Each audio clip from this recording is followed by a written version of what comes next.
Shabbat Shalom. Starting on Hebrews chapter 7 today. Would anybody like to read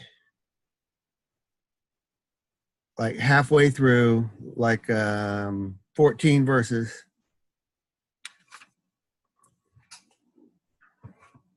And tell us what translation.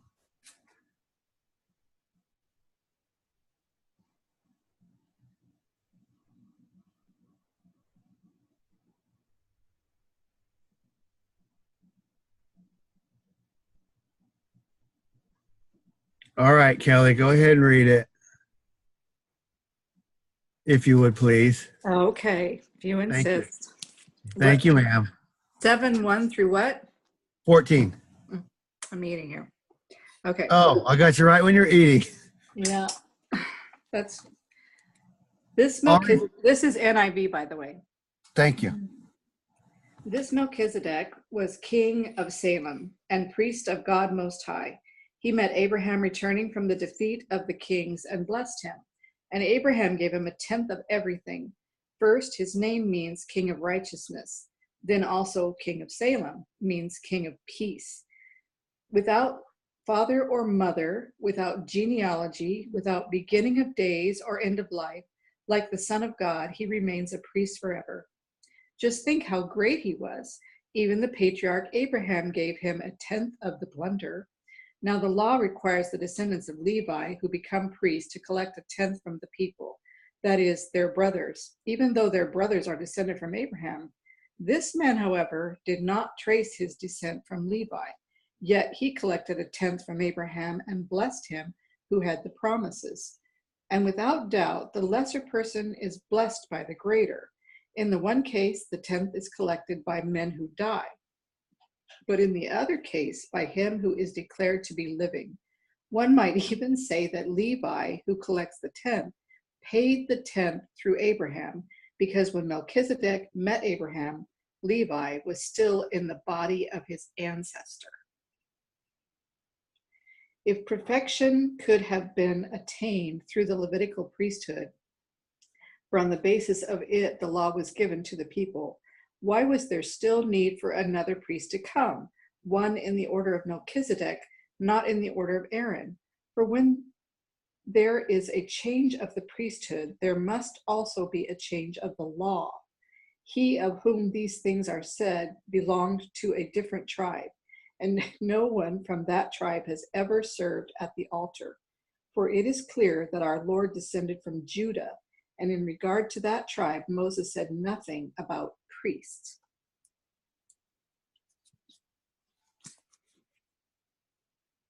Can't hear you. I said, thank you, Kelly. I didn't mean to interrupt your snack. So nice reading. So the first part of chapter 7, kind of a little bit of history, and then he's given us some commentary through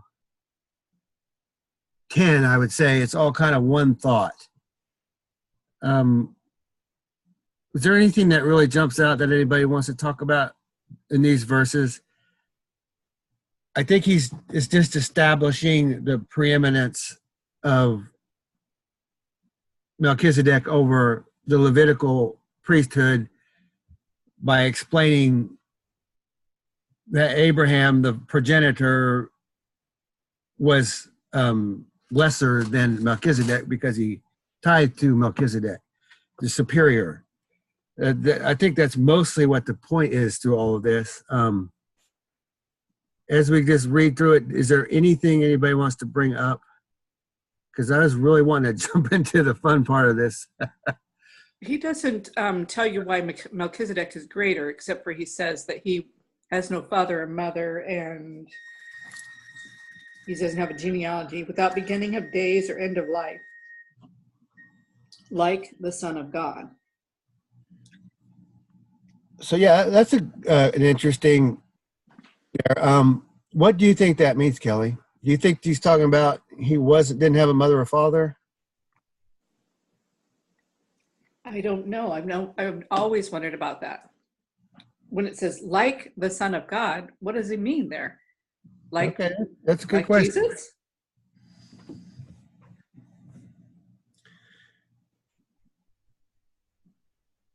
His name interpreted King of Righteousness, and again King of Salem, which means King of Peace. His father nor his mother is recorded in the genealogies, and neither the beginning of his days nor the end of his life. So yours says there's no recording of it, which is This a is little bit in different. Yeah, this is in the Peshitta, and I kind of appreciate his interpretation. The Lamsa's, I think it's pretty good. My opinion. It's just we don't have the rich genealogies like we do. Even in Genesis, you have all the genealogies, and everything just throughout Numbers, and they would have had Nehemiah and all of these different big genealogies, but none of that concerns Melchizedek. So we have no understanding of his lineage or his pedigree or anything like that. We just don't know. At least that I've heard. I haven't heard anybody that has any history on him. So I think he's saying that you don't necessarily have to get into all this arguing over which line you're from like they do.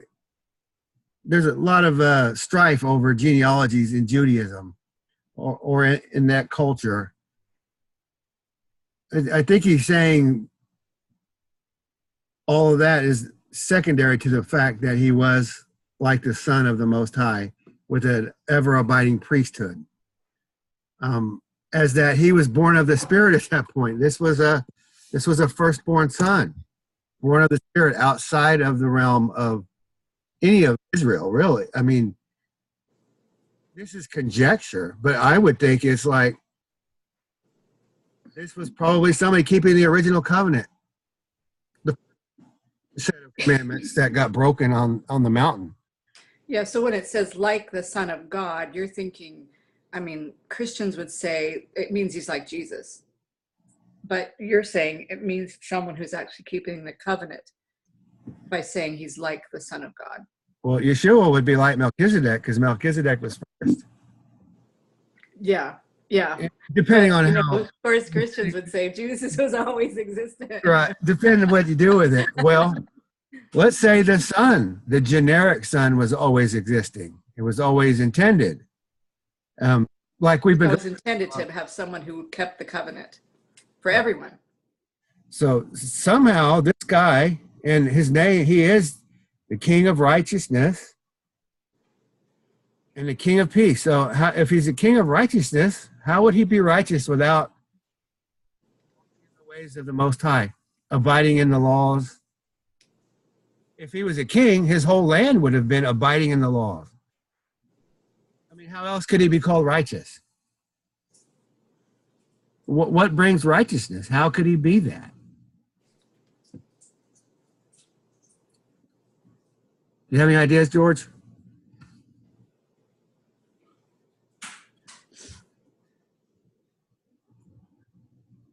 I think if we're going to believe Scripture, there was a righteous man and a righteous king, and he was at peace.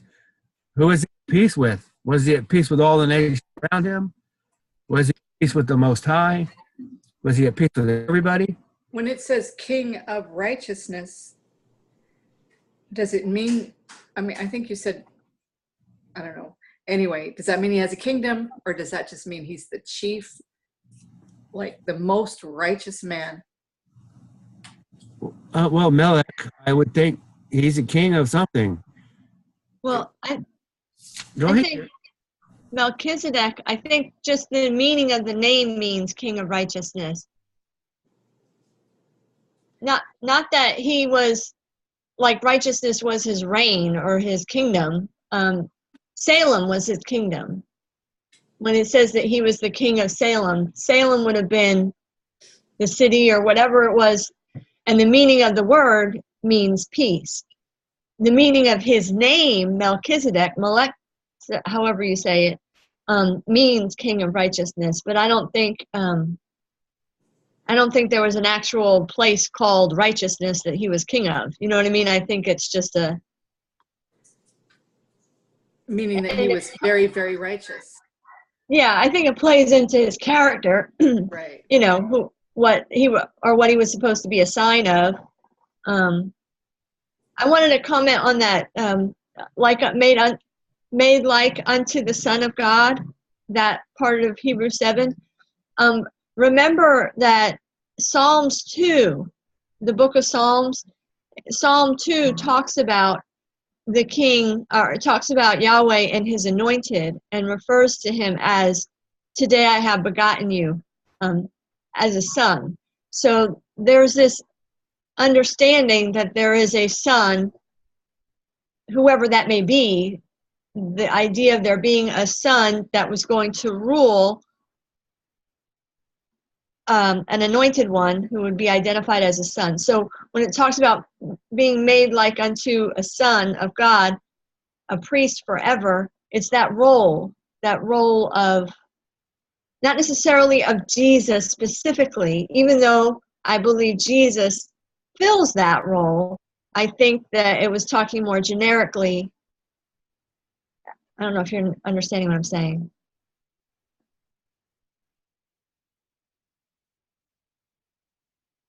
Isn't that what we were talking about? Like what Ty said, everyone was meant to be son of God, meaning they lived in the covenant.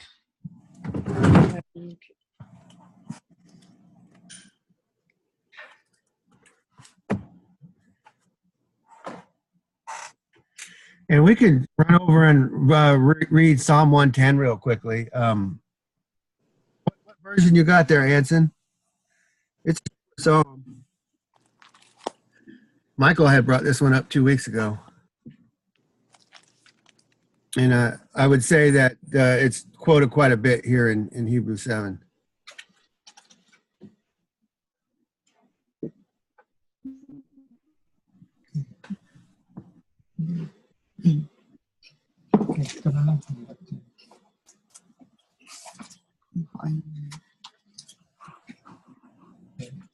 Hold on.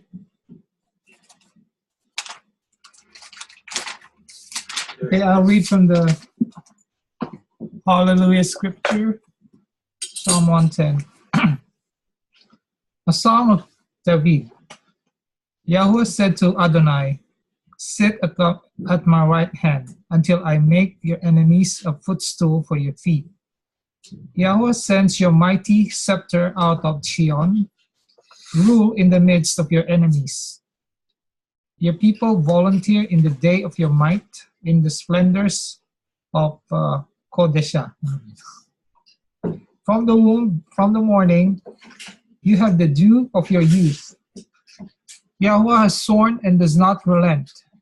You are a Kohen forever, according to the order of Melchizedek.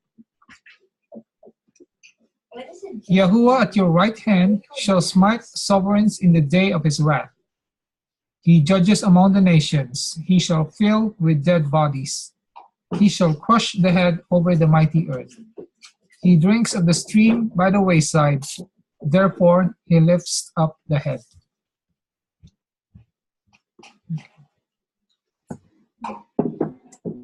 So I think the author of Hebrews is using this psalm quite a bit. And I think they had a lot of understanding of it. So Carrie is going to Psalm 2. Yeah, what I was trying to say is that this is established in the Psalms, that the one that is, that the anointed of Yahweh is considered a king, is considered, yet have I set my king upon my holy hill of Zion. I will declare the decree. Yahweh has said unto me, thou art my son. This day have I begotten thee. So this is establishing that Yahweh's anointed is considered a son to him, and he is a king that is ruling. So when go ahead. I was going to ask you a question, Carrie, concerning what you're saying. We know that Saul blew it, so we know that David became king, and then the kings followed after him. do you think that all the kings that did right in the eyes of the Most High would have been considered sons? Well, essentially, yeah, but I don't think that they were the son. But yeah, I think that they could have been considered sons to God. Okay. That was my only question for now. Go ahead. Oh no, that was it. I just wanted to point out that we always have to remember to understand what is established first. So like if we hear about Melchizedek, we go back to where was Melchizedek first mentioned? What do we know about that? And then when we hear about this idea of a son, where is it established? And then when we're talking about it, we have that as our foundation. It's not established that Jesus is the Son of God in Genesis 1. I mean, it's not like that comes later. We hear later that Jesus is identified as, this is my son whom I'm well pleased, when he was baptized. But in the hearing of that, the people that would hear that, they had an understanding of, wow, the Father is identifying somebody as his son, identifying a human being here on the earth. The Spirit is rested upon this person, and now a voice from heaven is saying, this is my son. The people in that day would have understood, or those that were familiar with Scripture anyway, I think would have understood that reference in light of the Old Testament. Okay, that was all. Yeah, I say that there were those among the Messiah that understood the ramifications of what he was saying, and it enraged them, even though David had already previously been able to establish that same thing. They just didn't want to. Anyway, that's a whole nother. We'll talk about that in a little while, won't we, Carrie? So this screen share is messing with my head, Carrie.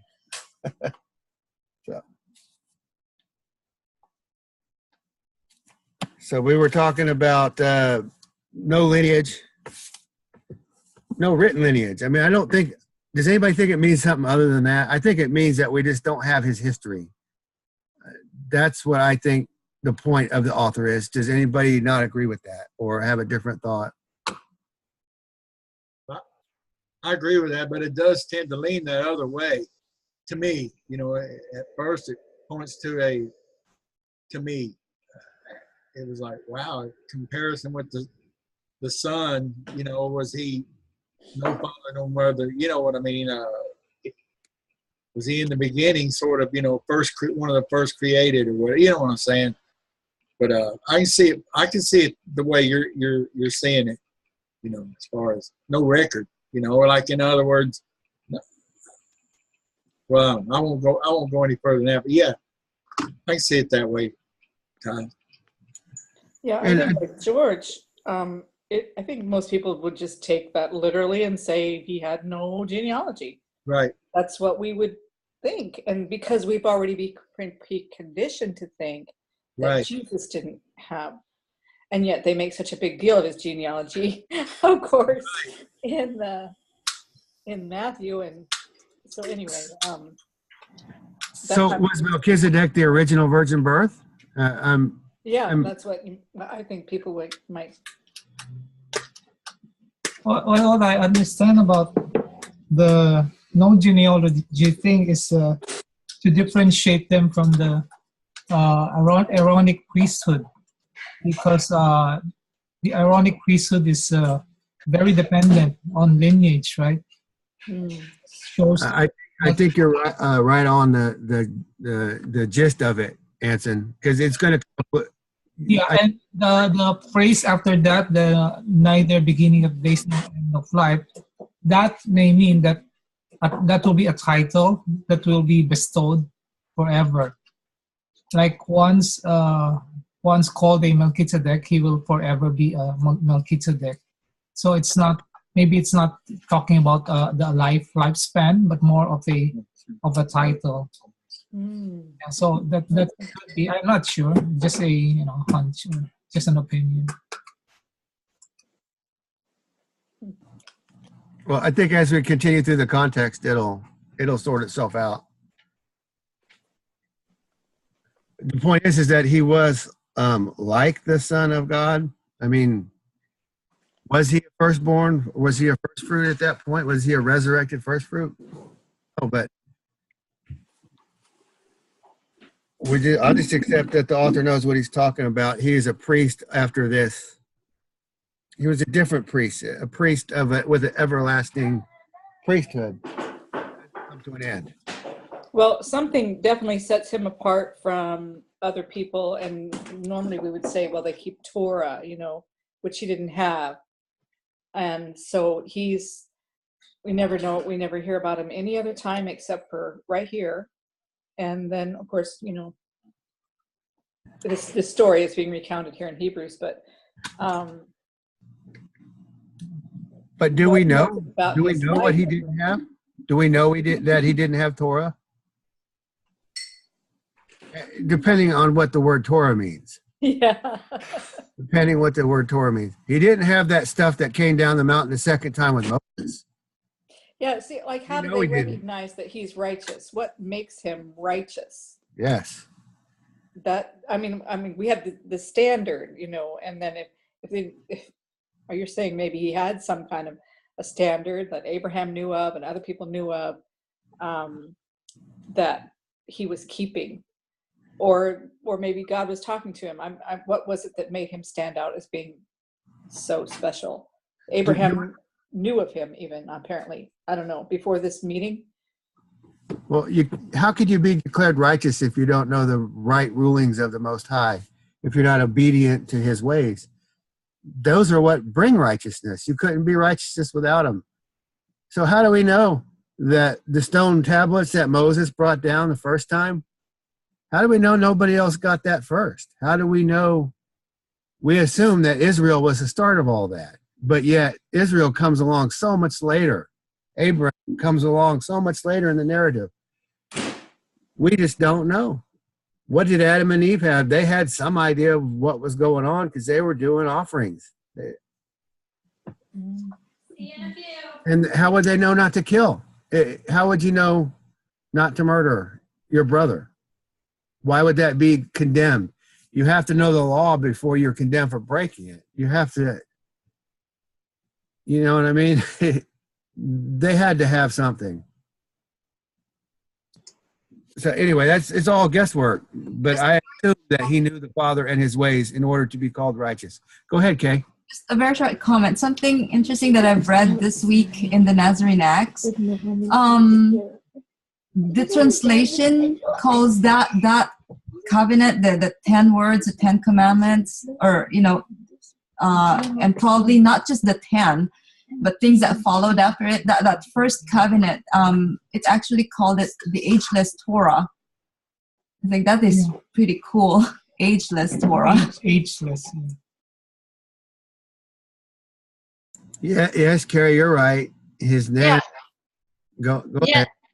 The other thing is that in Genesis 14, where we hear about him, you consider the circumstances of the situation. There were kings in alliance there were two sides that were warring. And this was a king that was not a part of either one of those sides that were warring against each other. It was a king that came in after Abraham had Lot restored to him, after his enemies were delivered into his hands. So this is an outside king of the warring kings, and he was considered the king of Salem, or the king of peace. So there's I see imagery in all of that. So it's not necessarily that he was deemed a righteous king. He was outside of the war, and he was identified as the priest of the Most High God. And that in itself kind of denotes, I would think, a certain amount of righteousness, being a priest of his. Okay, that was it. So he was a king and a priest. I think we can agree on that. And he represented peace and he represented righteousness in the narrative. So yes. And his priesthood is everlasting. or how would it be put in the language? His priesthood abides forever, meaning the ability to intercede for other men to the Most High. I mean, what a priest would be, distinguishing the holy from the profane. We know from Torah that that's one of the main jobs of the priest is to discern for the people, rightly separate that which is right and wrong, basically, light and darkness. Well, the author goes on to say, was there any more comments on that part? I think we'll be getting back into it some more as we go through here. Okay. Now consider how great this man was, to whom even the patriarch Abraham gave tithes and paid head tax.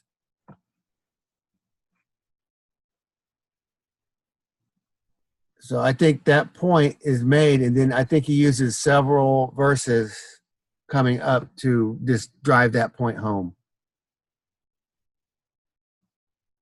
For the sons of Levi who received the office of the priesthood were authorized by law to take tithes from the people, even from their own brethren who also had come out of the loins of Abraham. But this man, this is Melchizedek, who is not recorded in their genealogies, took tithes even from Abraham and blessed him who had received the promises. Beyond dispute, he who was less was blessed by him who was greater than himself. And here, mortal men received tithes, but there, he, of whom the scriptures testify that he lives, receives them. He's saying that he's a son of God. He's like unto a son. And he lives, his priesthood lives. He's comparing mortal priests to immortal priests. I think that's what I get out of this verse. Does that sound reasonable? Anybody read that a little differently? Verse 8, and here mortal men receive tithes, but here he, Melchizedek, of whom the scriptures testify that he lives, receives them. So I think it's a mortal and an immortal comparison. Does that seem reasonable? You're saying Melchizedek is immortal. In that his priesthood is immortal. That as a son, I'm not sure, to be honest. I'm not sure if this is talking about that king of Salem guy, or if he's talking about the more generic term, or the more generic idea. It kind of goes back to what Anson was saying about the title maybe being never ending. Yeah, I'm kind of leaning towards that, the priesthood. I appreciated what Anson said, and looking at verse 3, the idea was the priesthood abides forever. And so now looking at verse 8, that's what I'm thinking, that a mortal man receives the tithes, but the idea is that it's in the role, or in the office or the role of a priest, that's what's abiding, that's what's continuing.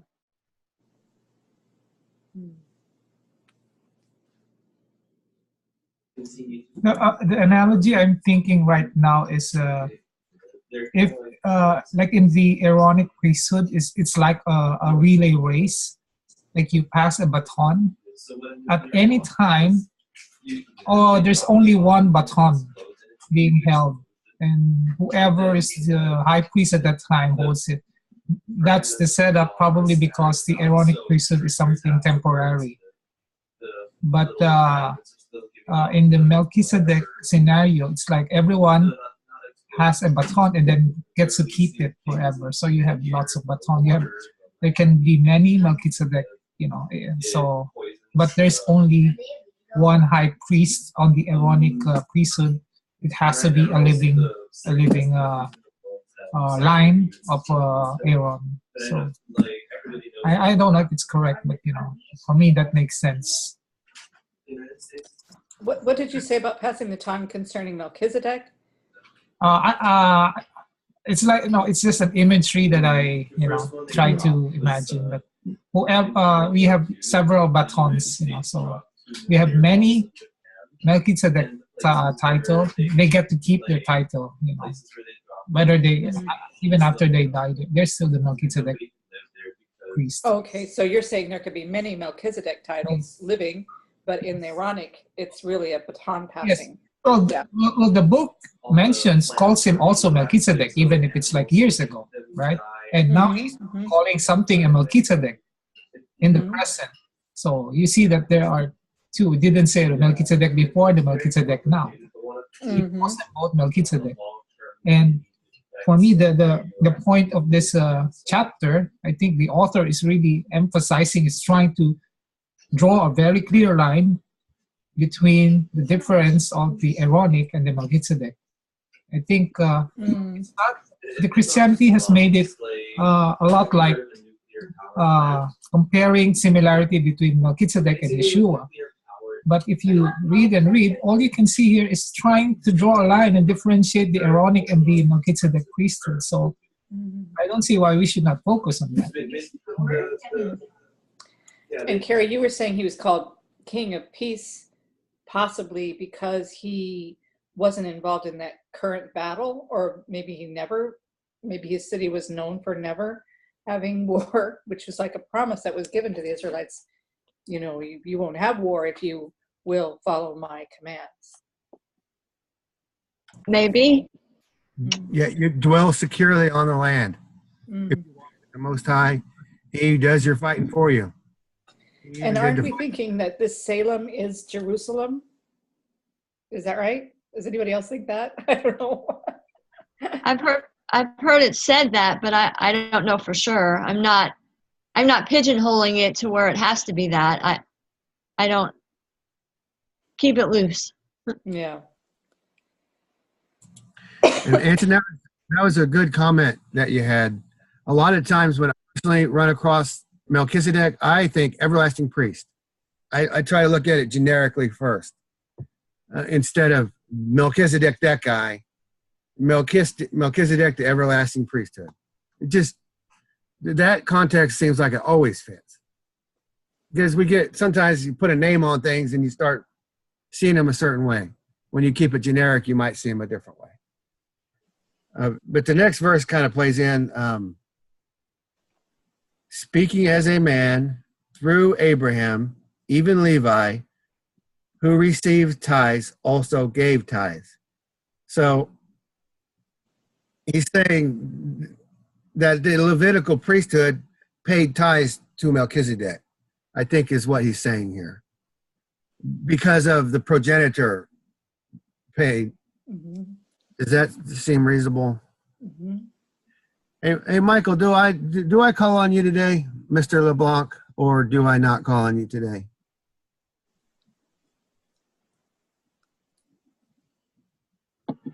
Which should you prefer? Which would you prefer? I know you're being quiet over there. Yeah, we're just we're pretty involved over here.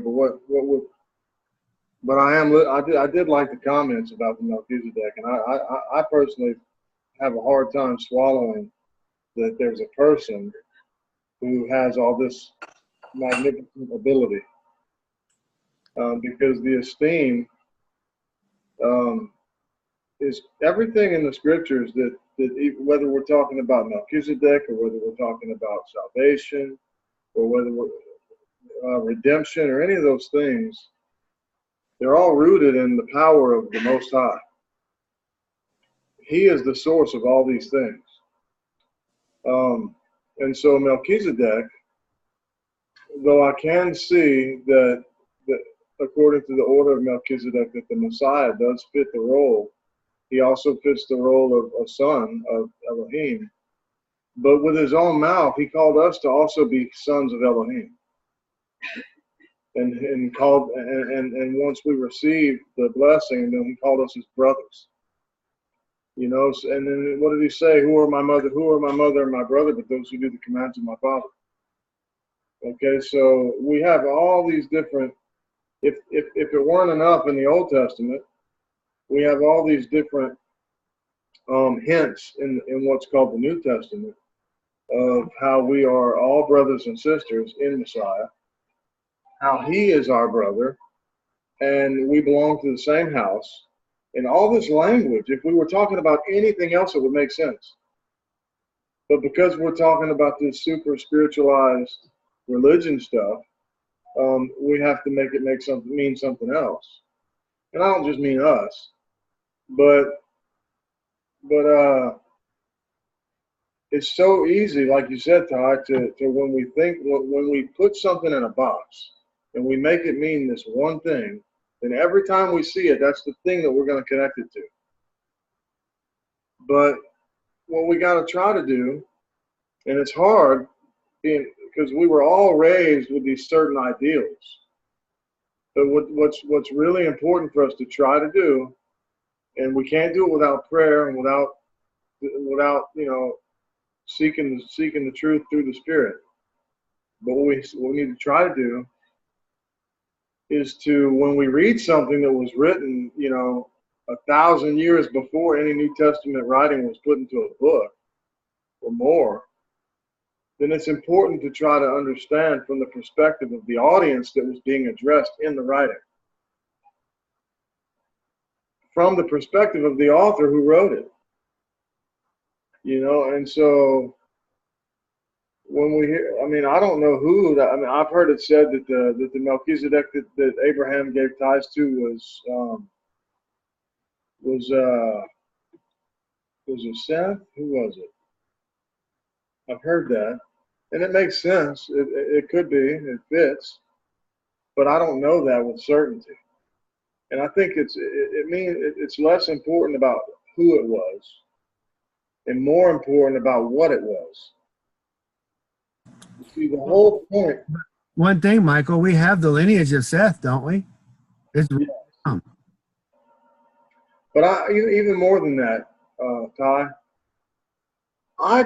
no matter who the person might have been who was there and who has been in that order of Melchizedek, I think that what that means when it has no mother, no father, no whatever, is that particular responsibility does not rely on DNA, but is chosen by the Spirit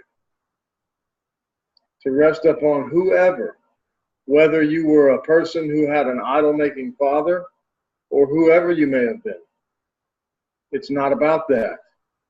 And the reason for that is so that we cannot boast in that authority. Because if you're given authority through your DNA, then you can be proud, and you can boast, and you can have pride and arrogance and all these things because you didn't earn anything. You were born into it.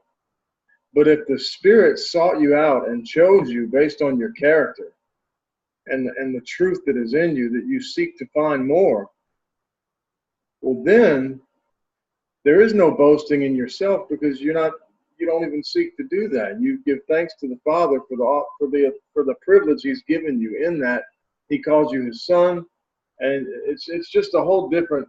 It's a different attitude. It's a different spirituality. It's a different everything. And we see what the former led to, the destruction of the temple twice. We see when the Messiah came and he pointed it out to them. What did they do? They killed him. So you can see the contrast between the two. Not to mention that the Levitical priesthood, if you go all the way back to the desert, it didn't start out too good for them. So, and I believe really at this point that the Torah being the schoolmaster, the instructions being the schoolmaster, well, it's very possible that Moses and all those priests were the teachers for that particular school. But when you graduate that school, you can still visit the teachers, but you're not getting graded. They're not grading your papers anymore. I want to throw out a couple comments that you kind of spurred me to, and that was a good comment on the chat, Anson. I was going to say there would be no Levites if there wasn't a golden calf. There wasn't Levites until after that. Something to think about. And also Hebrews here, the author is writing this, I think, before 70 AD. Therefore, he's actually contending against the Levites. He's actually in a culture where the Levites are still working. And he's saying that your priesthood is not the one. This other everlasting priesthood is the one that matters. And, 70 AD really puts a fine point on that, because the Levites, even to this day, are not here. So when you're talking about the tutor, Michael, I agree with that line of thinking. And that generation. That temple era, it was all a teaching tool, and they made a religion out of it and went astray, and it got smashed. And we're looking back to this thing, even in Hebrews. He's not looking back. He's looking way back. He's not looking back to the Levites. He's looking back to the other priesthood. So it's just some comments. Yep. Good stuff.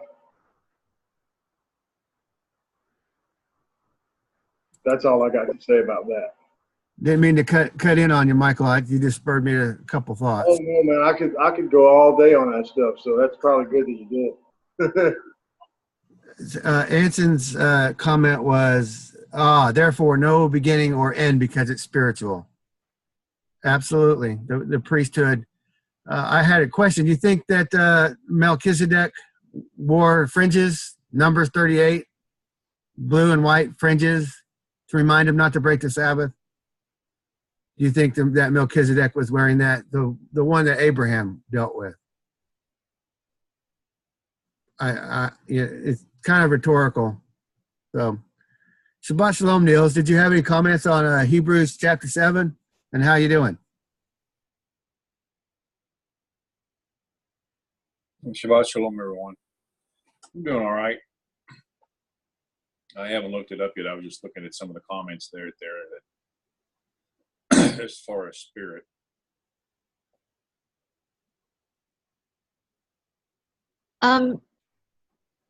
Quick question, just to interject. Kelly, you asked, wasn't the firstborn son considered the priest of each family?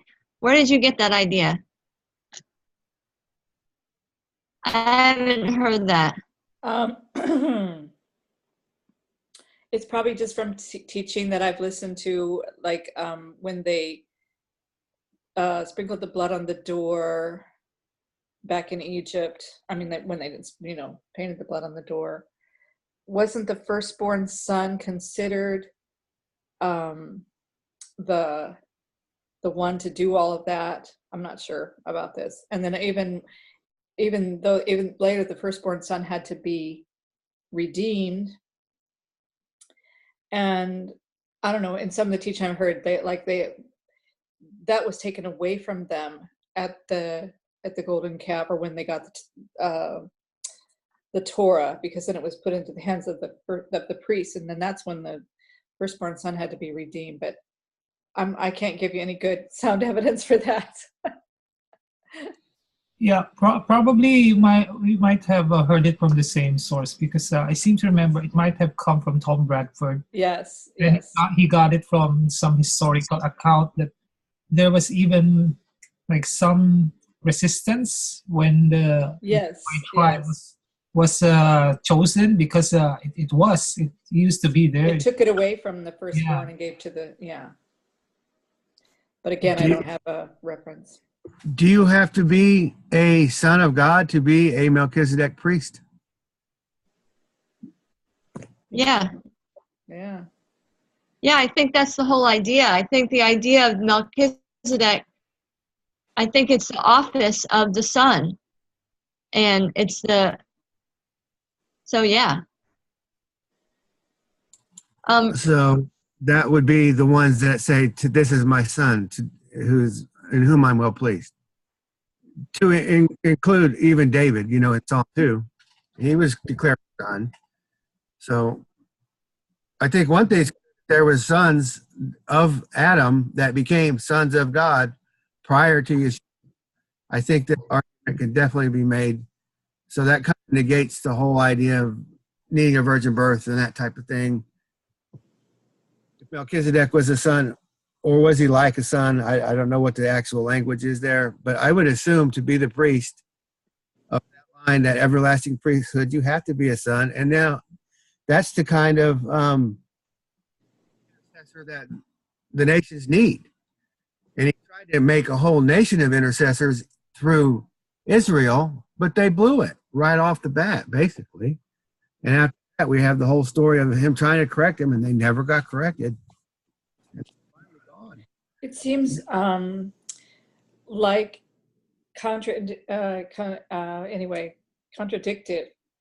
to have a Melchizedek type of priesthood that doesn't depend any at all on your genealogy, to go to the Levitical priesthood, which did rely on genealogy and allowed for, like I think Michael was mentioning, pride and corruption, because obviously that's what happened to the priesthood. It's easy to maybe have pride because you have power, and it's based maybe more on genealogy than on your actual spirituality.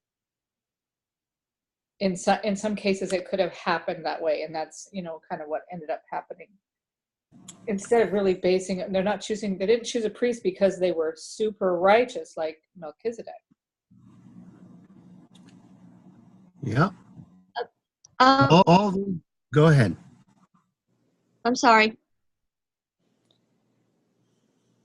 I just wanted to point out the idea of the son.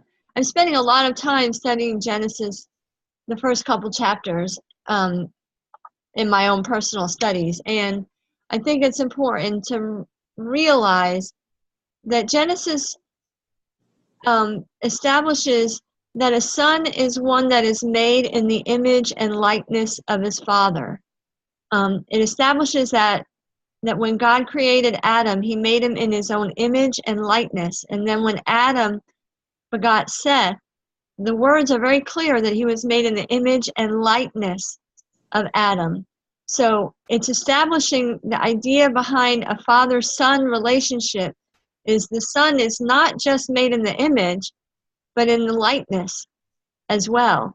And so there's a lot, you can have sons, but for them to be a true son, they would bear your resemblance, not just in physical features, but in your character and your mission and just everything about you. They would be a representation of you in the next generation. So anyway, just tying all this into all this discussion about what it means to be a son, today I have begotten you. You are a priest forever. You are, what does a priest do? That role, that's the role of a son. When Israel was brought out of Egypt, before they were brought out, they were declared to be the son, the firstborn son, or the son of God, to Pharaoh. And, the idea of the priests being given a special place, the Levites being given a special place regarding the first fruits, they were holy unto Yahweh. I mean, we just have to take all of these things that we've learned about son and that relationship and roll that all into this while we're studying Hebrews. The son is not just one person that is a son of God. It's not like it's just a one individual fills that role. It's a role. The son is a role that many people can fill. And we see that Yeshua is a physical representation of that. Okay, I'll stop. I just wanted to get one more point in, Carrie, before 10 more minutes. I'll turn it over. I wanted to read the next verse. Well, I'll read them together. Speaking as a man through Abraham, even Levi, who received tithes, also gave tithes. For he was yet in the loins of his forefather Abraham when Melchizedek met him. All this going back to support the preeminence of Melchizedek over Levi. Now, verse 11 is a big verse. This is going to sound so Christian. But I have such a different understanding of this now. I just want to read this, and then I want to let people comment on for the next 10 minutes. And try to make your comment short. I'd like everybody to say a little bit, if you can. If, therefore, perfection had been reached by the Levitical priesthood, by which the law was enacted for the people, which people? What further need was there that another priest should rise after the order of Melchizedek?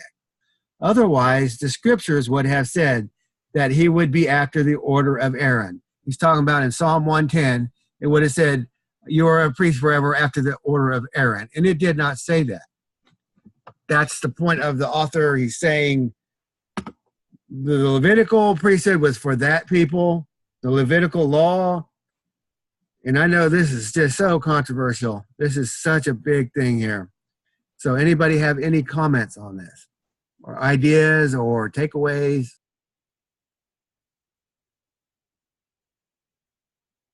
All right, Kay. What do you think?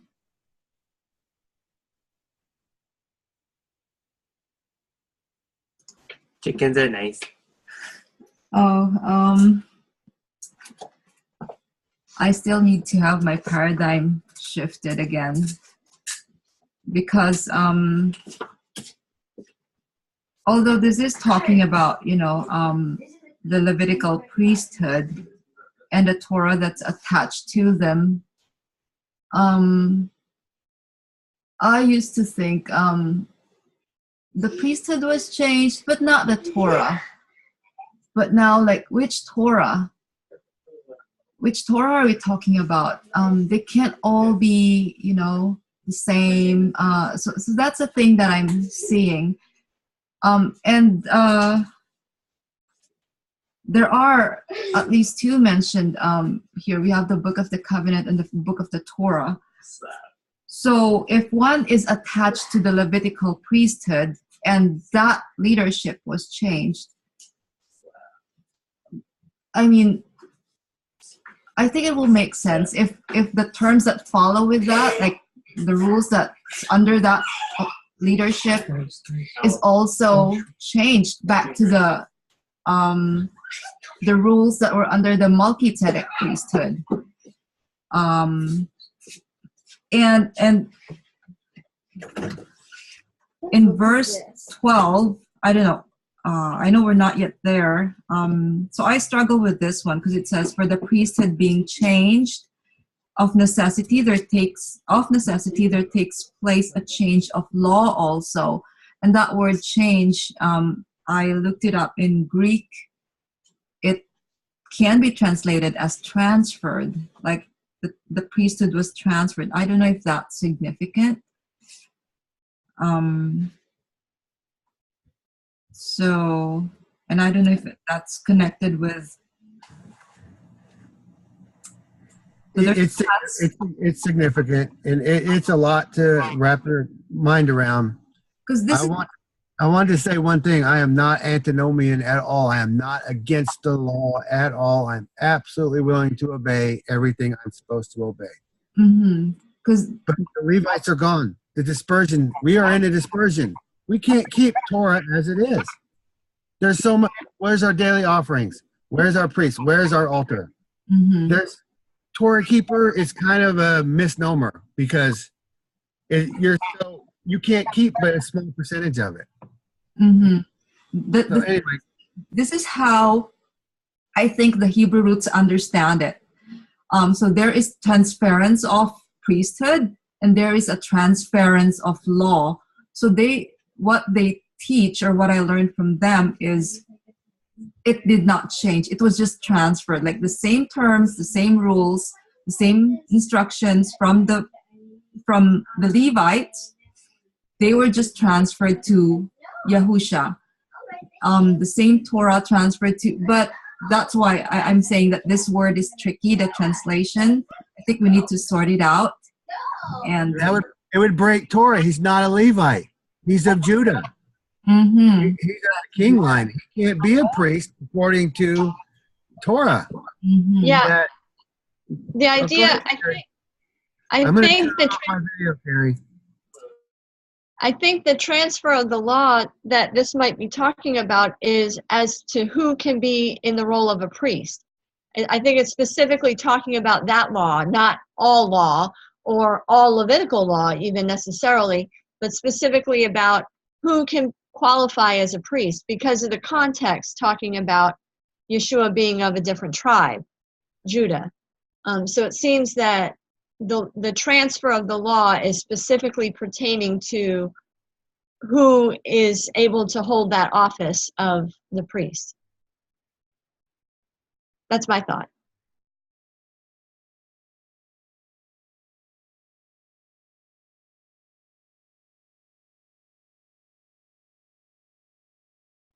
Everybody went away. I was going to say the high priest dying, the Levitical high priest dying, it was a big deal. There's a lot of things that happened in the culture in the context of it. So it was a big deal. We just have a couple minutes left before I want to turn the recording off at 1:10 and then split it recording and let Carrie start. Did anybody other than Carrie? George, did you have any comments? Not really. I mean, I can't add anything. I mean, When you had mentioned earlier about in verse 3, remember how some of those ideas, are you kicking that around still as far as? no, I mean, I can understand both concepts. You know what I'm saying? Because it is talking about Melchizedek, but I want to snap to Melchizedek a personal name, you know, like a name. It's not, it's a descriptive term, you know, like, and it's a priesthood. So, I mean, it falls into place, but, you know, not as a person, not as a single person, like I did first. And when I first initially saw it, I thought, wow, it's comparing it to Messiah. Is it even Messiah? Maybe, you know, like, you know what I'm saying? But no. Well, thank you, George. Hey, Kelly, you have any questions? Well, I think like with Kay, this is definitely causing me to have a big paradigm shift. This whole, because I guess Melchizedek has always just been very mysterious and never really understood. Well, you know, I've heard people teach that it was really Jesus. You know, it was really him, not just, they just called him Melchizedek at the time. But looking at it as if Melchizedek could be anyone who chooses to follow God and obey him, and you know, and just it's you know, it goes along with what Carrie's been talking about, the Son of God. I mean, it could be more than just Jesus, and so when you start thinking, it's like, you know, opens up all kinds of, well, then what about this and what about this, but there's many things that you haven't processed through, and just what you said about this being written before 70 AD, and so this author is trying to already show the people that the Levitical priesthood is ending, it's over, you know, already the crucifixion has happened, the resurrection, and there's been a paradigm shift for Israel, and so that again is another new thought for me, thinking about, okay, so is that was the purpose of him writing this book? That's why he wanted these people to know that, and then of course shortly after that the temple is destroyed and it's all gone away, and it takes a long time for them to get it. Well, here we are this many years later, and Christians say, have said all along that the law is done away with. But again, there's also many other things they misunderstand. But I'm interested this Hebrew roots resurrection here. Going back to Torah. Go ahead, Ty. I wanted to give you some homework, Kelly. Get some good questions for next week. Work hard to answer them. Good comment. I want to end this, but I wanted to say, rest assured, we need to obey what pleases our Father. We need to keep the commandments that He wants us to keep to be pleasing to Him. Absolutely. There's a way to work through this stuff and make it all work, New and Old Testament, everything, and where we're at, and it's not being displeasing to the Father, in my opinion. I think we can get where we need to go, but we have to take off the lenses we have and look at it and keep growing. And I think we're making good progress. So everybody rest assured, some of this is kind of shaky ground, but we'll get there. Shabbat Shalom, Tremaine. I'm ending this recording. So go ahead.